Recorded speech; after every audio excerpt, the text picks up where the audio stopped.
મહાશિવરાત્રી આવી રહી છે. હવે ગણતરીના દિવસો જ બાકી છે અને તે પૂર્વે જ વડોદરા શહેરમાં હસ્તકલા ઉત્સવનું એક આયોજન કરવામાં આવ્યું છે. ગુજરાત રાજ્યના ઉદ્યોગ અને ખાણ વિભાગ હસ્તકના નેજા હેઠળ રાજ્યમાં હસ્તકલા, હાથશાળ, કુટીર તેમજ ગ્રામ ઉદ્યોગને જીવંત રાખી કલાકૃતિ સર્જન કરતા કારીગરો ને પ્લેટફોર્મ મળી રહે તે માટે જ વડોદરા શહેરના નવલખી ગ્રાઉન્ડ ખાતે 15મી માર્ચ સુધી મહાશિવરાત્રી હસ્તકલા ઉત્સવ ઉદ્ઘાટન ગુજરાત વિધાનસભાના મુખ્ય દંડક બાળકૃષ્ણ શુક્લ તેમજ વડોદરાના સાંસદ રંજનબેન ભટ્ટ સાથે જ વડોદરાના પ્રથમ નાગરિક મેયર પિંકીબેન સોનીના હસ્તે કરવામાં આવ્યું હતું.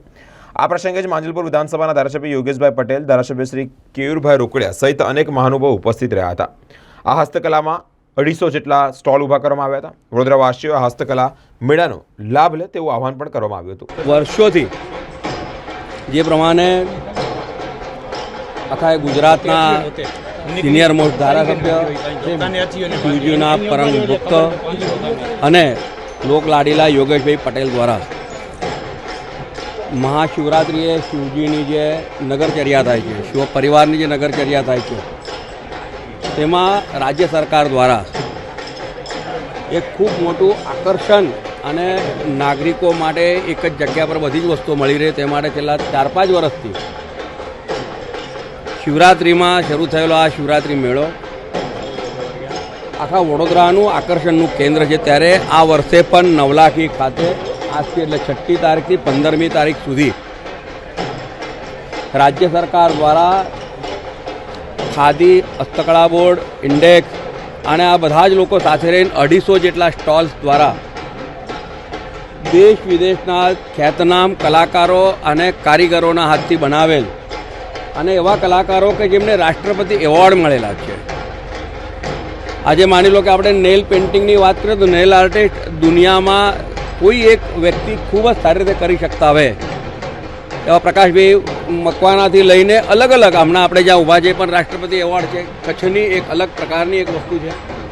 તો ભગવાન શિવજીની આરાધનાની સાથે સાથે આજે સ્થાનિય કલાકારો અને ગુજરાતના તમામ કલાકારોને પણ એક સારું પ્લેટફોર્મ મળી રહે તે માટે રાજ્ય સરકારનો જ્યારે આ એક ખૂબ મોટો અભિગમ લેવામાં આવ્યો છે તે શિવરાત્રિના મહોત્સવના એક અનેરું રૂપ આપી રહ્યું છે. ત્યારે આપના માધ્યમથી તમામ નગરજનોને વિનંતી કરું છું કે આવતા 15 તારીખ સુધી જ્યારે આટલી મોટું એક એક્ઝિબિશન કમ સેલ રાખવામાં આવ્યું છે તેમાં આપણે બધાએ જોડાવવું જોઈએ. અને ગુજરાતની જે ભાતીગળ સંસ્કૃતિ છે, આજે જ્યારે દેશના વડાપ્રધાન શ્રી નરેન્દ્રભાઈ મોદીજીએ વન ડિસ્ટ્રિક્ટ વન પ્રોડક્ટ એટલે કે દરેક જિલ્લાની એક પ્રોડક્ટ તરીકે એસ્ટેબ્લિશ કર્યું છે અને આ બધી જ વસ્તુઓ જ્યારે અલગ અલગ ઠેકાને દુકાનોમાં અને જિલ્લા સ્તરે જ્યારે વેચાણમાં મૂકવાના છે, એરપોર્ટ અને રેલવે સ્ટેન્ડ પર જ્યારે મૂકવામાં આવનાર છે.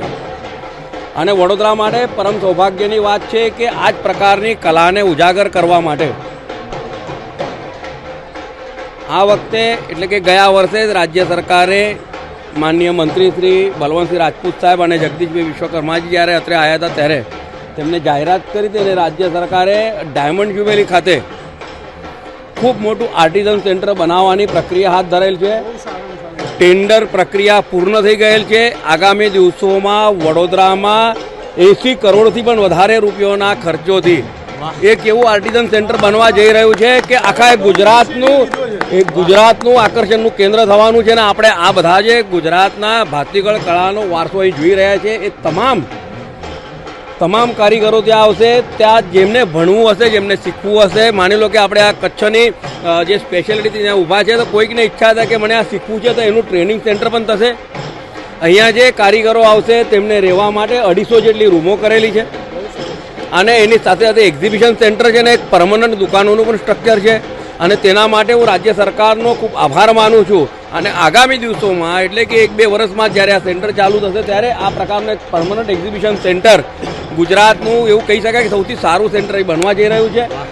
તો તેના માટે હું રાજ્ય સરકારનો માનનીય મુખ્યમંત્રી શ્રી ભૂપેન્દ્રભાઈ પટેલ સાહેબનો, બલવંતસિંહ રાજપૂત સાહેબનો, જગદીશભાઈ સાહેબનો ખૂબ ખૂબ આભાર માનું છું. અને આપના માધ્યમથી ફરીથી વડોદરાને વિનંતી કરું છું કે આપણે આ પ્રદર્શન જોવા આવીએ. અને જ્યારે આપણે શિવજીની આરાધના કરી રહ્યા છીએ 8 તારીખે જ્યારે શિવ પરિવારની નગરચર્યા થવાની છે ત્યારે તેમાં પણ આપણે જોડાઈએ અને આજે એક ગુજરાતની એક સાંસ્કૃતિક વારસો તેને આપણે બધા નિહાળીએ. જી, વડોદરા સંસ્કારી નગરી, ઉત્સવની નગરી અને વડોદરામાં શિવોત્સવ દરમિયાન શિવરાત્રિ વખતે ભગવાન શિવજી પરિવાર સાથે નગર યાત્રાએ નગરજનોને દર્શન આપવા માટે નીકળે એવું આયોજન હંમેશા આપણા લોકપ્રિય ધારાસભ્ય યોગેશભાઈ દ્વારા કરવામાં આવે છે, એમની ટીમ દ્વારા કરવામાં આવે છે. તો સાથે સાથે આપણા ગુજરાત સરકારના માન્ય મુખ્યમંત્રી શ્રી દ્વારા પણ આજે વડોદરા ખાતે એક હસ્તકલા મહોત્સવનું પણ આયોજન અહીંયા કરવામાં આવ્યું છે. 250 સ્ટોલ સાથેનું આ આયોજન અલગ અલગ કારીગરો દ્વારા બનાવેલી અનેક ચીજવસ્તુઓનું અહીંયા સ્ટોલ છે. હું માન્ય મુખ્યમંત્રીશ્રીને ખૂબ અભિનંદન આપું છું અને આભાર પણ પ્રગટ કરું છું કે હંમેશા આપણી ગુજરાતની કારીગરી અને કલા એમને એક પ્લેટફોર્મ આપીને એમને રોજગારી મળી રહે એવું પણ એક આયોજન કરે છે. તો જે તે શહેરને એક જ સ્થળેથી બધી જ વસ્તુ ત્યાંથી મળી જાય, કોઈ જુદા જુદા શહેરમાં જવું નહીં પડે, ત્યાંની સ્પેશિયલ કલા હોય, એની ત્યાંની સ્પેશિયલ વસ્તુ હોય તે ત્યાં લેવા ન જવું પડે, એના માટેનું આ પ્લેટફોર્મ જે આપ્યું છે અમે વડોદરાવાસી ખૂબ આભારી છે. તો સાથે સાથે આપના માધ્યમથી વડોદરાના તમામ લોકોને હું અહીંયા પધારવા માટે આમંત્રણ પણ આપું છું કે આવો, તમે બધા જ અહીંયા આ સ્ટોલ પર જોજો, નિહાળજો. 15 તારીખ સુધીનું આ મહોત્સવ છે. આપણને મજા આવે એવો મહોત્સવ છે. આપણને ખરીદવું હોય એ બધી જ વસ્તુ અહીંયા છે, તો જરૂરથી પધારજો એવું નિમંત્રણ પણ આપું. ધન્યવાદ. વડોદરા શહેર કલા નગરી છે. દર શિવરાત્રિએ છેલ્લા 4 વર્ષથી કુટીર ઉદ્યોગ દ્વારા અહીં જે સરકાર દ્વારા મેળો લગાવવામાં આવે છે એમાં 250 સ્ટોલ છે. હસ્તકલાના છે, ખાદીના છે, એવા અનેક વિભાગના સ્ટોલો અહીં ઊભા કરવામાં આવ્યા છે. આજથી એટલે 5 તારીખથી 15 તારીખ 16 તારીખ લગીના સ્ટોલો અહીં આ એક્ઝિબિશન મેળો રહેવાનું છે. વડોદરા શહેરના નાગરિકોને વિનંતી કરું છું કે ખાસ અહીં પધારો.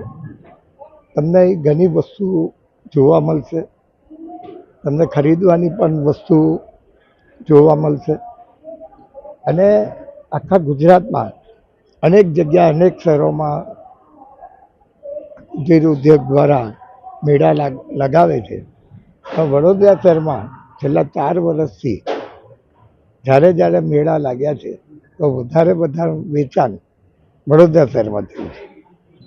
તો વડોદરા શહેરના નાગરિકોને વિનંતી, અવશ્ય અહીં પધારો અને પ્રોત્સાહન આપો.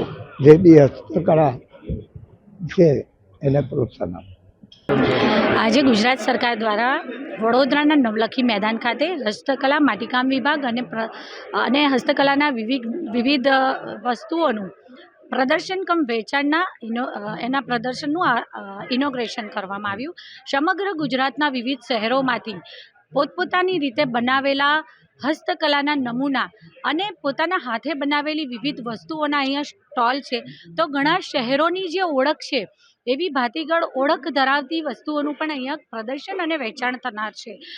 દરેક મહિલા વિચારતી હોય છે કે પોતે પોતાની રીતે પોતાના પરિવારને આર્થિક ટેકો કરે, પરંતુ કોઈને કોઈ કારણસર કદાચ ક્યાંક ને ક્યાંક એજ્યુકેશનનો અભાવ હોય અથવા તો પરિવારમાં એક જ મહિલા હોવાના કારણે પોતાની હાજરી અનિવાર્ય હોય, ત્યારે બહેનો પોતાના કલા કૌશલ્ય અને પ્રાવીણ્યથી જે પણ બનાવી શકતી હોય એવા નમૂના બનાવી અને ઘરે બેઠા જ આ પોતે આવકનું સ્થાન બની શકે, આવકનું માધ્યમ બની શકે તે માટે તત્પર હોય છે. ત્યારે અહીંયા આપણે જોઈએ કે ગોદાવરીબેન ભરતભાઈ કોપર જે અમદાવાદથી આવ્યા છે, એમના સ્ટોલની મેં મુલાકાત લીધી, જ્યાં વિવિધ હસ્તકલાના નમૂના છે, તોરણ છે, અલગ અલગ વોલપીસ છે, જે માટે એમને લગભગ 100 થી 150 જેટલી કે તેથી વધુ બહેનોને રોજની રોજગારી એમને ઉપલબ્ધ કરાવી છે.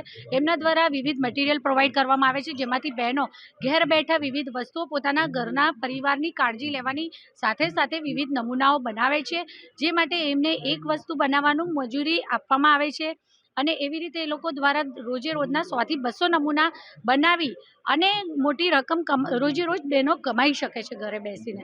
ત્યારે બીજી પણ અલગ અલગ અનેક વસ્તુઓ છે, પછી એ કપડાં હોય, સાડી હોય, મોજડી હોય, ચપ્પલ હોય, જે સમગ્ર ગુજરાતના અલગ અલગ શહેરોમાં જે વસ્તુની જે તે શહેરની ઓળખ સમાન બની ગયેલી ચીજવસ્તુઓ છે તેનું પણ પ્રદર્શન અને વેચાણ છે.